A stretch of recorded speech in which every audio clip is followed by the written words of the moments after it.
as we are looking at the four horsemen of the apocalypse or the book of Revelation, the word apocalypse just means revelation.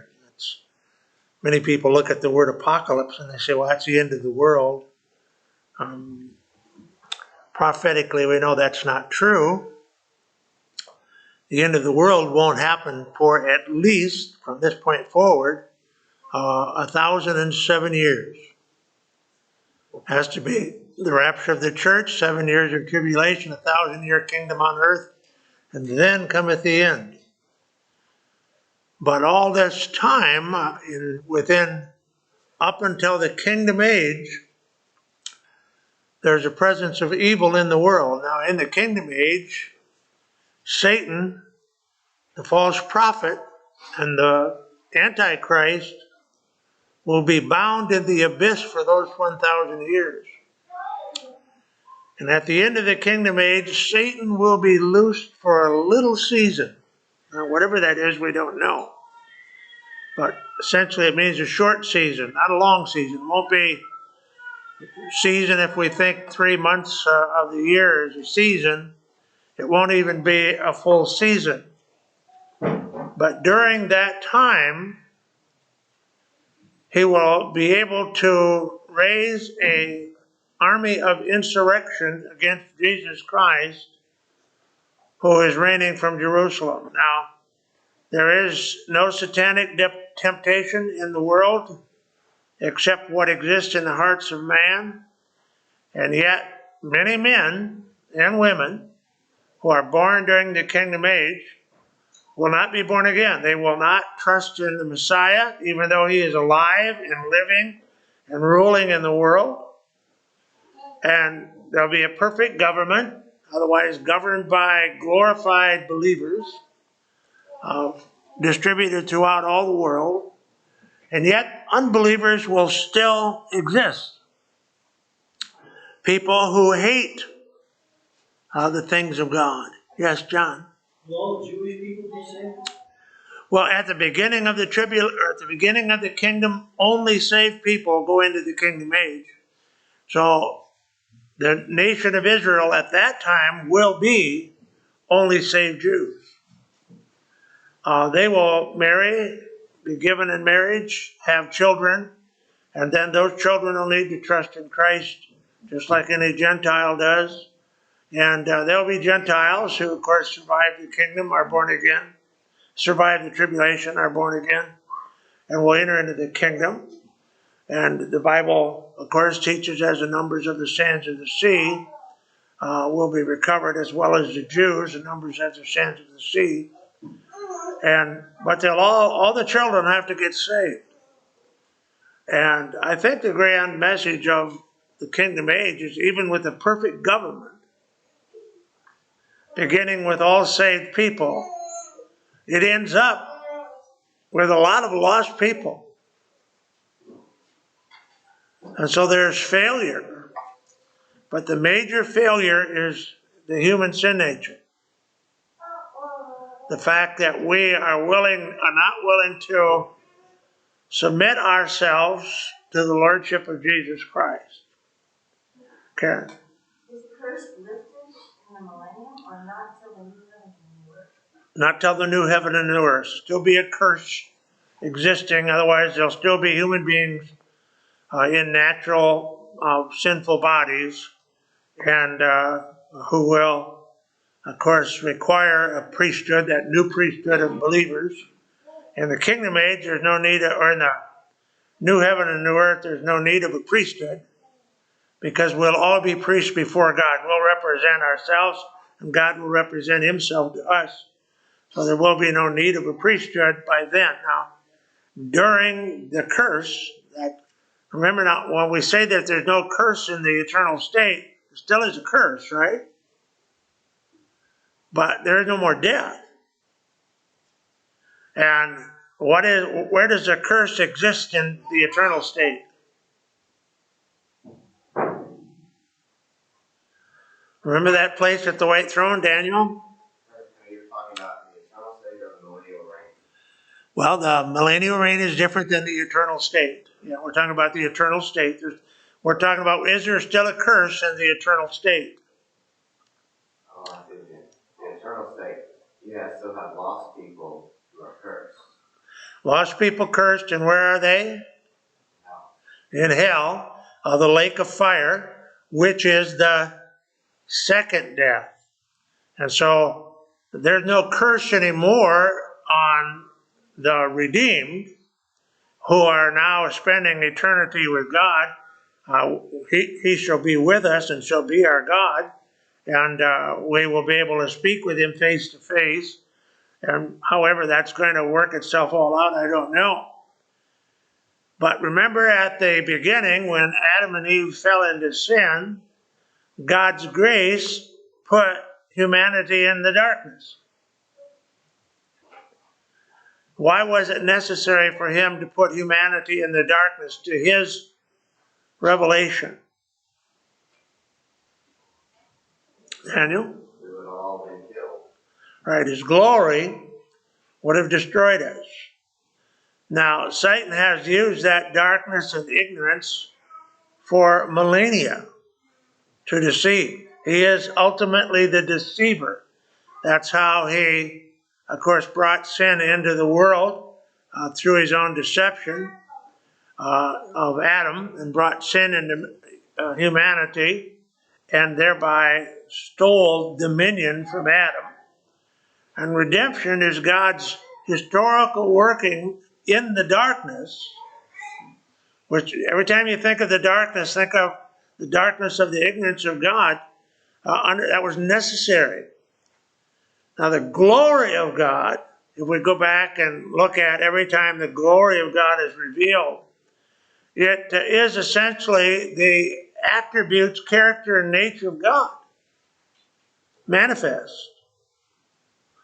And all of that perfection is, of course, the holiness of God.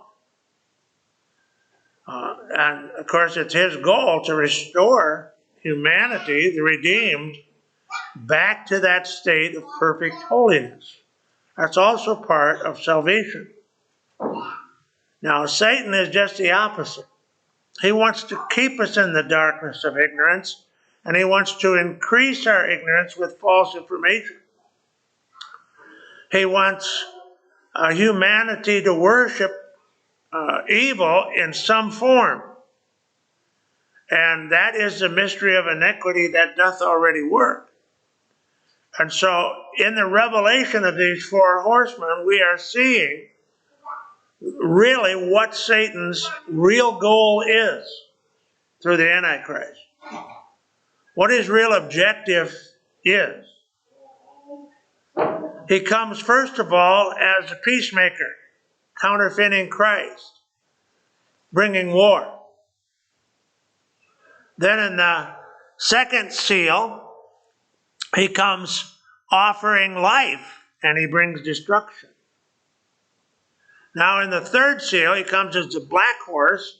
Again, he comes offering things he's not going to provide. And he is a deceiver. He is a destroyer. And we need to understand those things. Christians today are absolutely ignorant of the devices of Satan. And people do not want to teach on these things today in many churches. Not spoken of. Now, I understand that. Every time I teach on these things, I feel more oppressed and more stress comes into my life, simply because I know that I'm attacking the very gates of hell. I should expect opposition, right?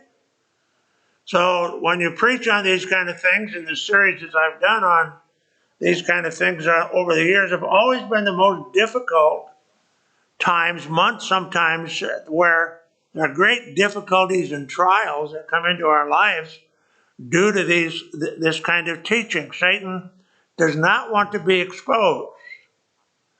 And I certainly ask that you'd pray for us as we prepare these things and begin to teach on them. So today we're going to look at the third seal judgment at the rider on the black horse. Now, when the second seal is opened, the Antichrist takes peace from the earth. He comes, that's a white horse, he comes promising peace.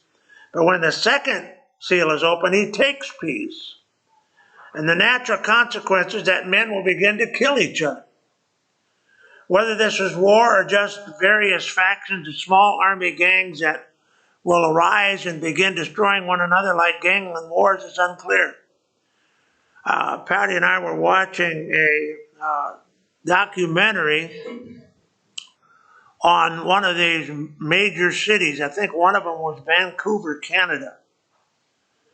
And what they call the homeless situation, homelessness problem, which is really not a homeless issue at all. It's a mental health issue that nobody's dealing with.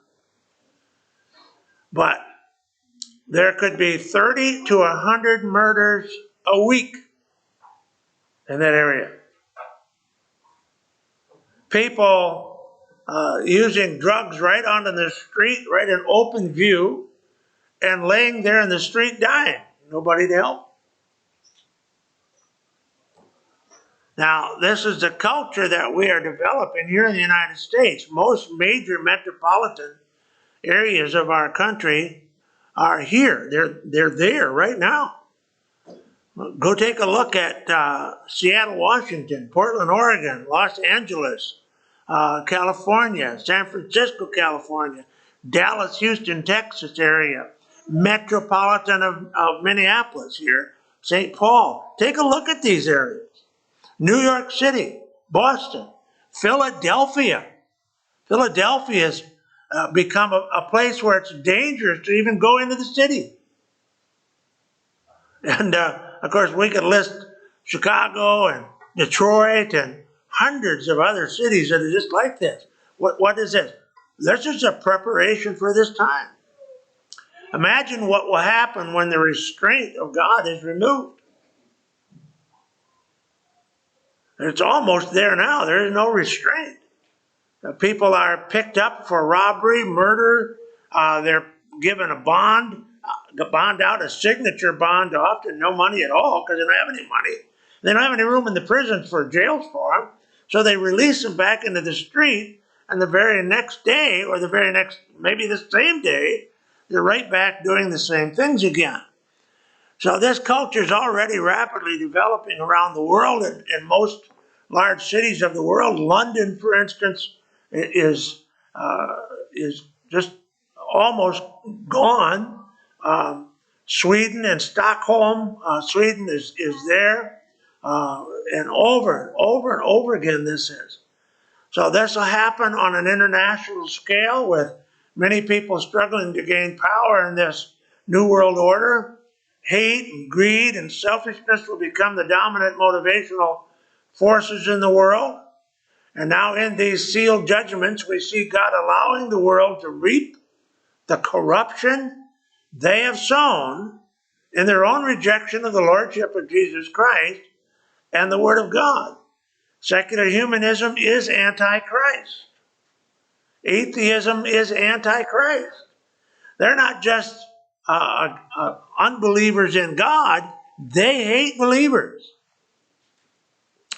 And they hate any kind of thought about it. They evangelize their atheism. This is antichristism. So in that we have the breakdown of civilization. And it's accomplished when there is no moral conviction to obey moral laws. The founding fathers of the United States of America said that. Washington said that. If we cease to be a nation, that of course Reagan said that, if we cease to be a nation that is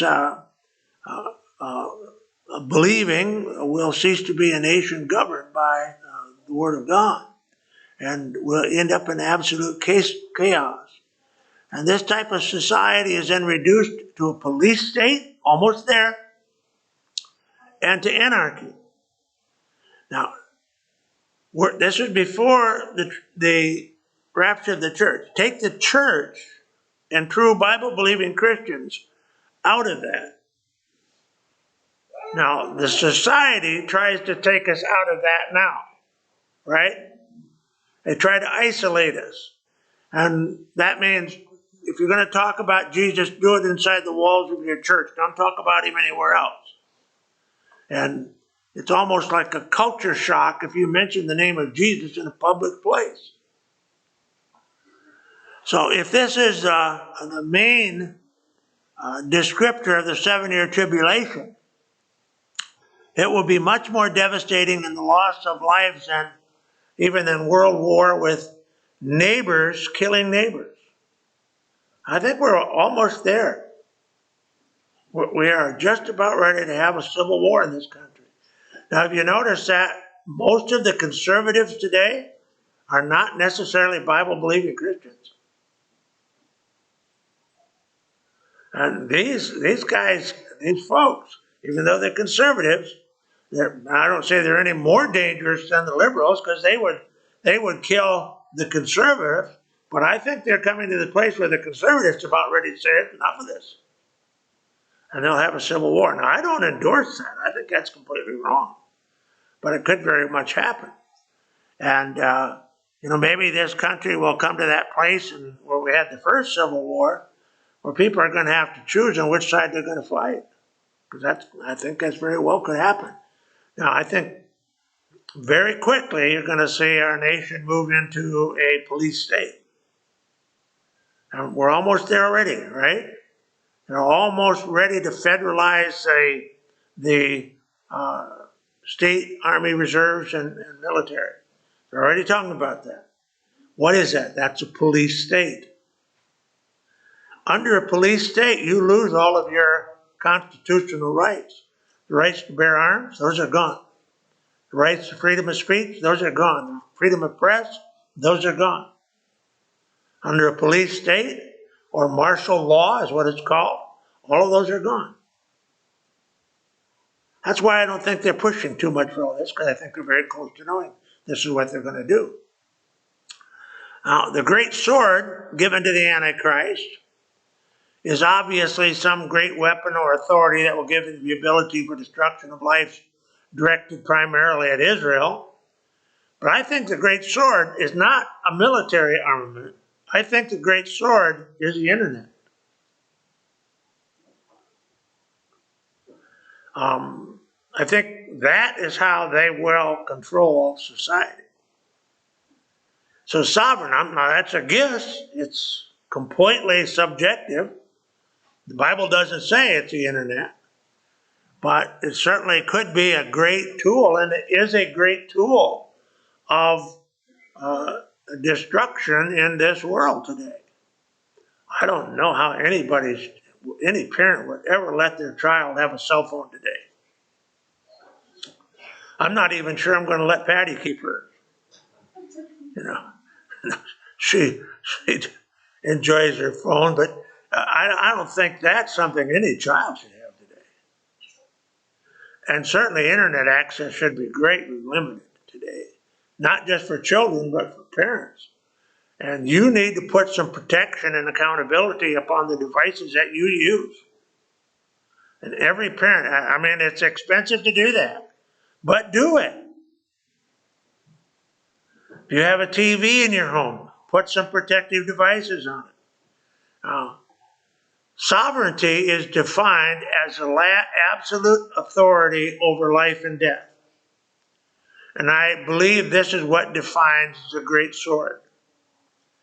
And this sovereignty, this great sword, is going to be what is executed during this particular time. Look at Revelation 6:5-6.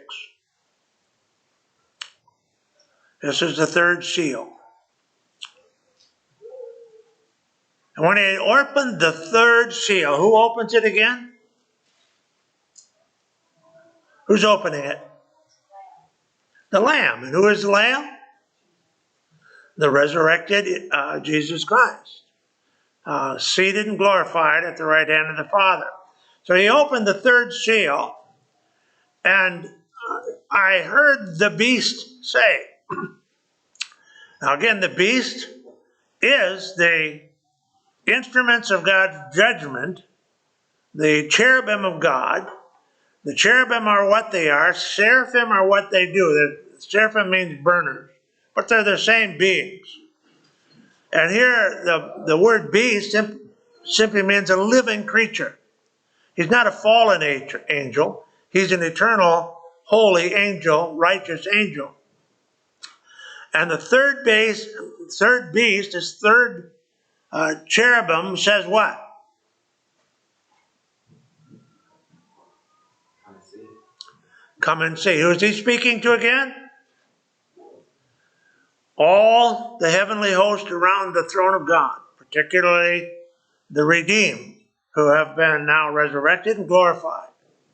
He says, come and see, or literally, come and watch. Jesus wants us to watch.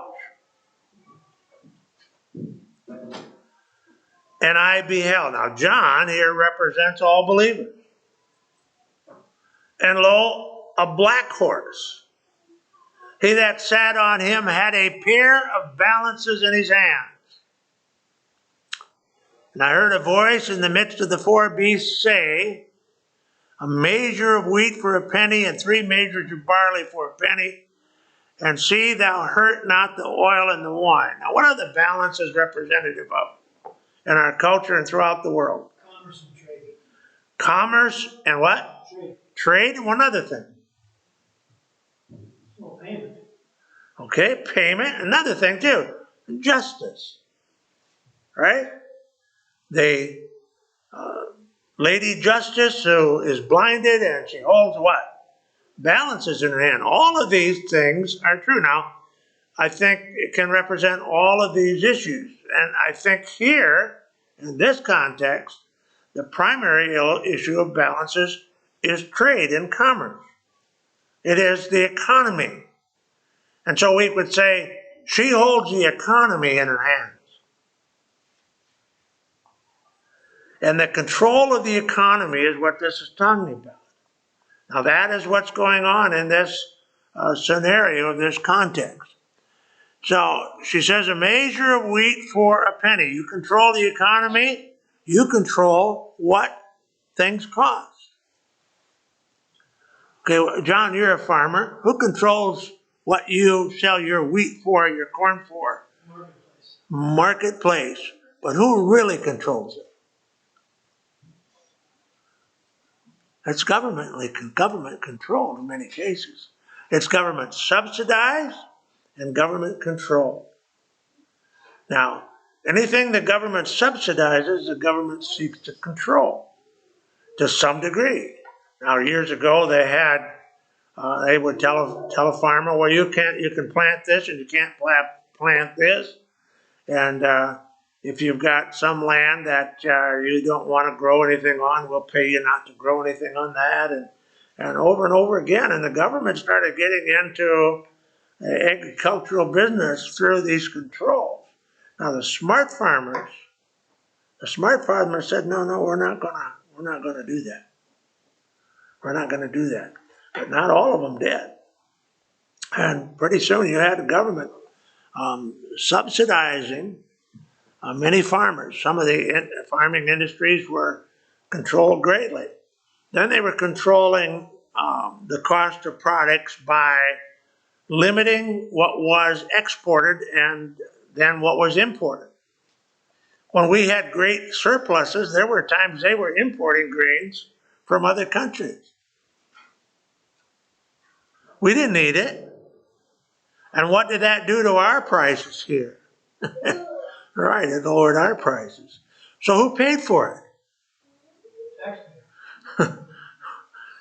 Essentially, taxpayers, but the big people that really paid for it were the farmers, because the price of their product was reduced by bad government. Now, this is the concept of these kind of controls. Now, one thing we learn right away, anytime you get the government controlling something they don't know anything about, there's going to be a mess. And they have done that. And this is it. This will eventually end up in starvation of a lot of the people. Now, we've seen that in the dairy industry particularly, right? How many of you knew farmers who although they might have farmed an 80 or a 160 or maybe a section of land, they almost all had 100 heads of cows. Now, they didn't have dairy cows, they had some beef cows, and maybe a few hogs, and maybe some chickens. How many do that today? No. They're after this dairy farmer out west here right now, trying to bankrupt him, the big dairy farmer. How far that's out past to the west here? Murdoch, is it Murdoch? Yeah, I think Murdoch. They're making claims that the workers he has there are not being paid and other things, and that's our attorney general here. The state's after him, and they'll probably bankrupt them folks. Now, whether any of that is justifiable, I don't know. I'm not here to judge them, but so the obvious result of this third seal is what? Famine. Famine's coming. And apparently food will be scarce to the extent that everyone be given a measured and rationed portion. Now, I'm not old enough. I was born after the Second World War. But there are people who lived during the Second World War. That would be just Fred, right? He's younger than I am. But that generation understood what rationing was. Things like beef and sugar and salt and all of those things were rationed. You had in England, you got a coupon. I think they did the same thing here. And you could go in and get so much with that coupon, but then after that, you weren't done. You were done. Now, out of that came the invention of things like Spam. And that was really the only meat that many people had in those days, and even that was some degree rationed. But apparently food's going to become scarce, that it's going to be rationed. And although the USA was the world's third producer of food, according to the 2020 statistics, China and India are the only two that produce more food. The U.S. was the largest exporter of food by far. So China and India produce more food than the USA, they're first and second, but due to their large populations, they consume their own product without any export and are actually importers of food. So we export to them, even though they produce much more than we do. We're literally a nation with very small population compared to some of the nations of the world. I think we're around 340 million, something like that. And China and India both have billions of people. So at the time of the writing of the New Testament, a penny represented the wages a person earned for a day. How many went to the grocery store this last week? Now, it's not quite there yet, but we certainly realize that the cost of food has gone up exponentially in the last few years. In Venezuela and some of these other nations, the grocery, not only is everything extremely high priced, they don't have it. So two things contributed to this factor: the availability and distribution, and then secondly, of course, whether or not it's being produced. Now, if a man is going to have to work very hard to produce a product, and then at the end of that, he makes no income from it, how long is he going to keep doing that? Not very long. It's just not practical.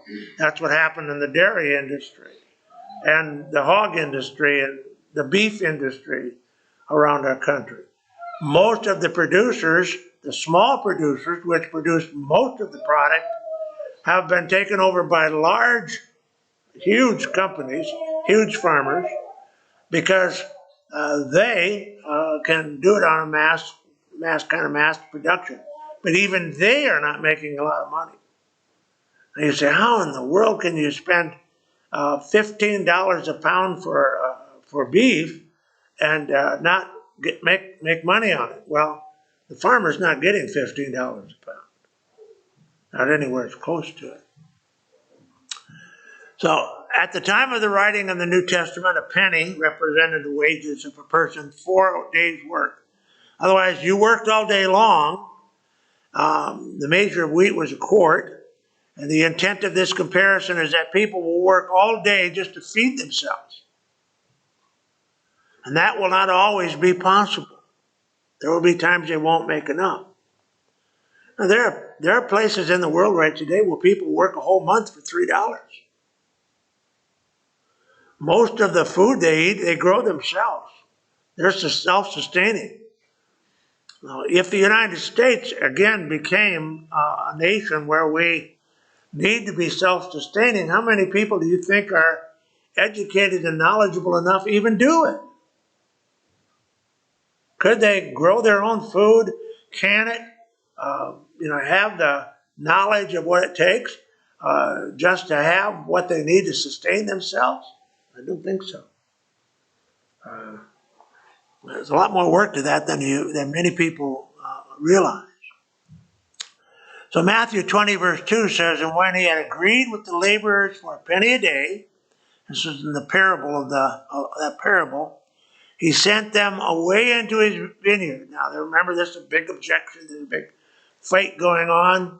Or some had come in the late part of the day and he paid them a penny, and some who had been there all day long and they'd worked for the same amount, and the ones who'd been all there all day objected to the others getting the same amount. And Christ says, well, didn't you agree to work for that? And the other ones who worked just a few hours, and they got it, and he says, well, what does it matter to you what I agree to pay them? You got what you agreed. They got what they were given. And it's grace. That's a concept there of grace. So that's a teaching of that parable.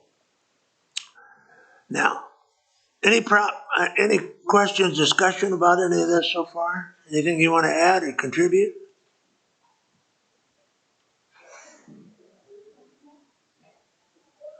How many of you have experienced a degree of what we're seeing right here? Have you? What's it cost to feed your family a week? Well, we're not going to answer that question. John? Well, all these things, these problems and shortage of food and all that stuff, that's going to come during the tribulation. Yes, it's all It tribulation. will not come before the rapture.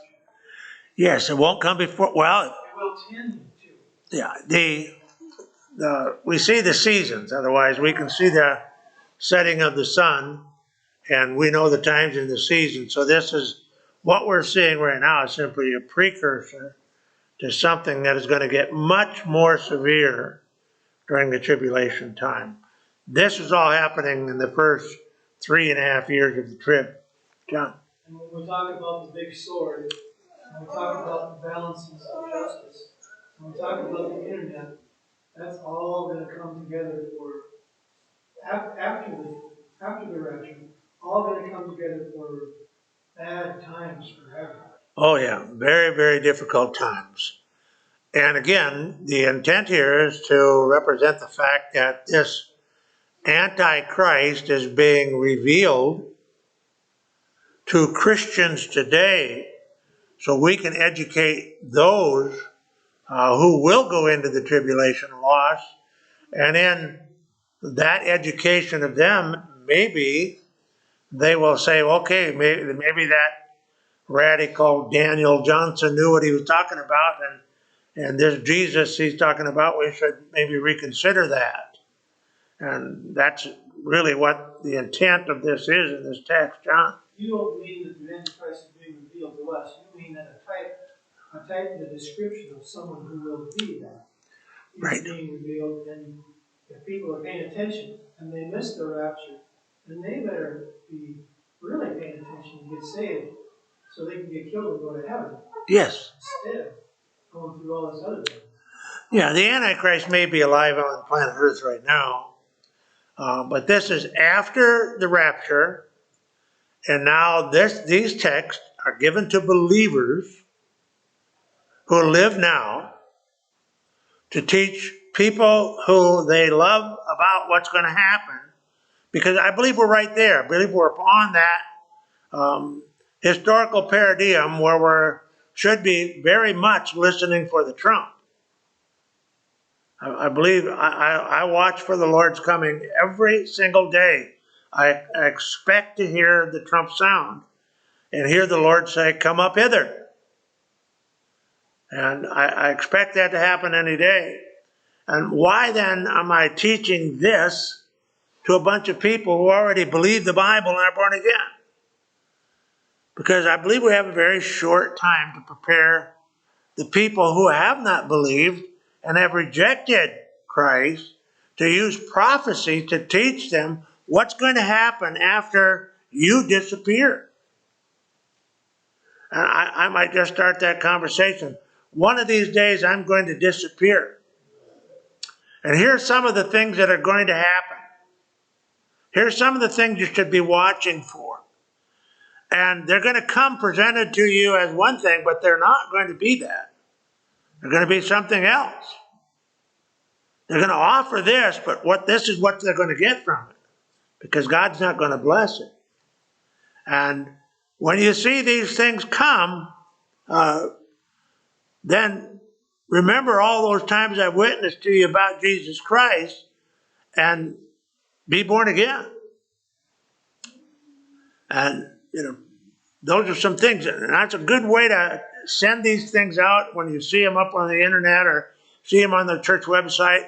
Send them out to somebody and say, I want you to watch this, because this is what's going to happen after that time I disappear. Now, I know I've got friends and brothers and sisters who would say, well, what makes you think you're going to make it? We're not. Now, that's a good question, right? I can say, well, it has nothing to do with me being good. It's totally of the grace of God that I've been born again. And you, too, can be born again. No matter how wicked I was before I got saved, or how many sins I've committed after I got saved, none of that determines my salvation. My salvation is based upon what Christ has done, what he gives. And you can use this as a vehicle of witness to people. Anything else? Okay. So the probability is that this scarcity of food refers more to control and distribution of food than any lack of it. I believe in many places in the world they could produce plenty of food. And one of our major farmers could produce enough food to sustain most of an area much bigger than this, all by themselves without any problem at all. So what needs to be done? Well, you have to eliminate those guys from the economy. You make things scarce, not by the fact that it can't be produced, but by its control. If I have $1 million in my bank account, but I never spend any of it, never tithe off of it, never use it any way, does it make any difference at all? Is it absolutely useless? Can't eat it. Huh? Can't eat it, right? I said that years ago when they took the United States off of the gold standard. For years I said, well, put the United States on a grain standard. Let them eat their stinking gold. What good is it? But there's value in food, right? I still think we should put our economy on a grain standard. I think it'd be a real tangible way of a good reason for you to have a couple sacks of soybeans in your house. So scarcity is going to be able to be used to gain absolute control. And remember, you don't have to have scarcity to make scarcity. All it is scarcity of distribution and availability. And this is a real agenda behind fascist socialism. Now, I want you to think about those two terms. We hear the term bandied around socialism all over the place. And certainly it's there. But we don't have just socialism, nor do we have socialism that is moving towards communism. Communism never worked. But we have socialism that's moving towards fascism rapidly. Communism is when the government controls everything and takes everything and distributes only what they want. Fascism is when the government allows you to own your own businesses, practices, and share to some degree in the profit, but they control everything. And they control it with taxes. They take the majority back. Now, this is what's happened in China. Now, China, although they still consider themselves China, they are communists, they have become a fascist state. And they have free enterprise, although it's owned by individuals, it's controlled totally by government. And that is essentially what the United States is developing into. A fascist society controlled by government.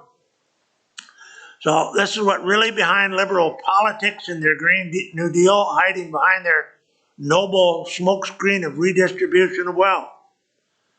What matters here is that you understand who controls the redistribution. So it is not about redistribution, it's about control. And the redistribution is power to those in the control. Control is fascism. Now, I have this term bandied all around today, and of course, everybody seeks to be in control. But that's simply because you're in control, conservatives in control, it's not fascism. I disagree with Christian nationalism as a movement. I think it's unbiblical. We're not trying to build a Christian nation, nor should we. We are to seek to win souls and to build local churches who are honoring to Christ. That doesn't mean we shouldn't vote biblically and vote both with our convictions and our ethics, but we are not trying to build a theonomic institution in our country or a theocracy. Theonomy is when God controls. A theocracy is when God rules through people. The United States is not a theocracy or a theonomy. John? The only government that's not going to have corruption is Jesus' government. Which government? The only government that's not going to have corruption is Jesus' government. Exactly. And that, of course, is a perfect government that we'll have and governed by perfect people. That's a concept of elected by Jesus. They have a vocational election, the priesthood of all believers, who are going to be glorified and without sin natures. The corruption of government, of course, is overwhelming today. So the balances here of Revelation 6:5 represent measurement and control. Anyone will be given an equal share. Everyone will. But it will essentially cost everything they earn to do so. So fascist socialism will achieve a 100% tax base. Have you ever wondered why that if you own a $100,000 house and pay so much taxes, and some other guy owns a $500,000 house, but he pays 10 times more taxes, what costs the government more money for him to live in that house than it does for the guy to live in the $100,000 house? It doesn't cost him any government anymore. So why should he pay 10 times more taxes? Why should the guy that works and earns $1 million pay more taxes than the guy that works and earns $20,000 proportionately? That's why I say we should have a percentage tax, and that's the only way it can be fair. Now, obviously, government costs, but most of the things government are involved in, they ought not be involved in at all. And that's not a political issue. it's just like the church. There are some things that in the church has a business doing certain things, but there are some things we completely stay out of. I try to stay out of, in many cases, the governance of another man's home. Now, obviously, we govern it by the truth. They're members of the church. There are certain things that we can't allow people to do and be members of the church. But they've got individual soul liberty to do anything they want in their home. If they're members of the church, we have to say, no, you can't do that and be a member of the church. You can still do it and be in your own home. That's between you and the Lord. But you can't do it and be a member of the church. So there are some over-governing principles here. So I think the fascist socialists here will finally achieve a 100% tax base, which is essentially taking everything but what you need to sustain your life. They'll take everything else. And the probable picture here is that the government controls everything but does not own everything. That's communism. But giving people by measure according to their criteria of needs. So, of course, if a man has 6 children, he's going to have greater needs than a man who has 2. And, of course, we're already moving to that direction. So there's a control. Those in control never lack for anything but live in abundance and wealth. So where do you want to be? You want to be in that government. Because now you're the one that is the giver, the distributor, while you're taking the largest percentage of it. And of course, that's what's going on in our world today. That's what we call this will be a new fascist aristocracy. How many here are familiar with feudalism? You've heard the term? You know, most of us are our age. We were educated in school about feudalism and its horrors. In the European aristocracy, only the aristocrats could own property. You worked either as a sharecropper or some way for an aristocrat, and they gave you a pittance to support yourself. That's what fascist socialism is. You work for the government. And tell me if you don't think that's what's already happening. It's already developing. All you have to do is just take a certain avenue of people away from that restraint, and now it's going to be accepted on the widest scale. Of course, it's going to come under the guise of people who say, well, you know, the government's going to pay for my education, they're going to pay for my food, they're going to do this and they're going to do that. And then we come, of course, to the 4th seal judgment, which, of course, is the pale horse. That's when government starts saying, okay, you don't produce, you don't eat. You are sick and you can't produce, we don't give you health care. So government will no longer be called government, but ministry. Do you know, in various advances of socialism around the world, they call their sections of government what? Ministry. We had that here in the United States. I found it interesting that a lot of happened in the Obama era. The individuals within the Obama working force, that whole group, the swamp, started calling themselves comrades. I thought that was interesting, since that is very much a communist term. So the Department of Agriculture will become the Ministry of Agriculture, serving. Even though they don't serve, that's the deception. Its head will become the Minister of Agriculture. What this means is socialism is it defines to whom you bow or worship in order to get your handout.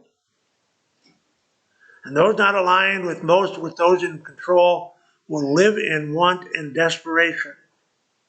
That is finally what comes in the end of after the second aspect of the seal, or the second aspect of the tribulation. you have to take the mark. What is that? You bow. So we'll have to stop. We'll pick up with next week on the fourth seal and the rider on the pale horse. Of course, this is a concept of death